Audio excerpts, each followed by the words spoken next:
Your personality is both nature and nurture.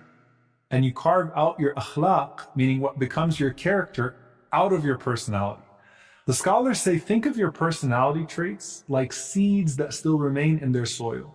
They're waiting for the rain of revelation and the light of faith to nourish them so that they can become beneficial crops.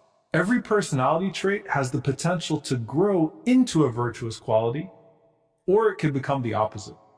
There was a companion by the name of Al-Ashaj Abdul Qais, radiyallahu ta'ala anhu. This was a man who was a leader of his tribe. And so when his tribe came to see the Prophet ﷺ, they were so excited that they left everything behind. Camels were untied, things were all over the place. And so he stayed behind, not because he was slow, but because he was deliberate. And as a leader, he was getting everything put back together. And then he proceeded to the Prophet ﷺ later than everybody else. Now when he got to the Prophet ﷺ, he wasn't condemned. In fact, the Prophet ﷺ said, "Inna fika khaslataini yuhibbuhum Allah, al-hilmu wal-ana." Verily, you have two qualities that Allah loves.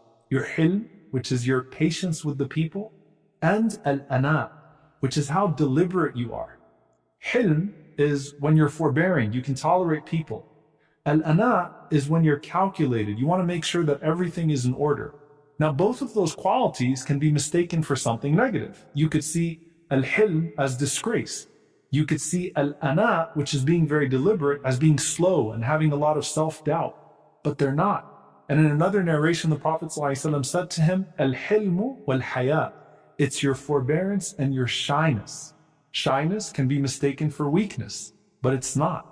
So now he's all happy and he says to the Prophet ﷺ, Ya Rasulullah, did I acquire these traits? Or did Allah create these traits within me? The Prophet ﷺ said, rather Allah put them in you, meaning you were born with these traits. And he responded and said, Alhamdulillahi alladhi jabalani ala khuluqayni ahabbahumullah. All praises be to Allah who shaped me with two qualities that He loves. So they're God-given traits because they start as seeds when you're born, created by Allah, and then Allah guides the individuals to draw out the potential from their unique personalities.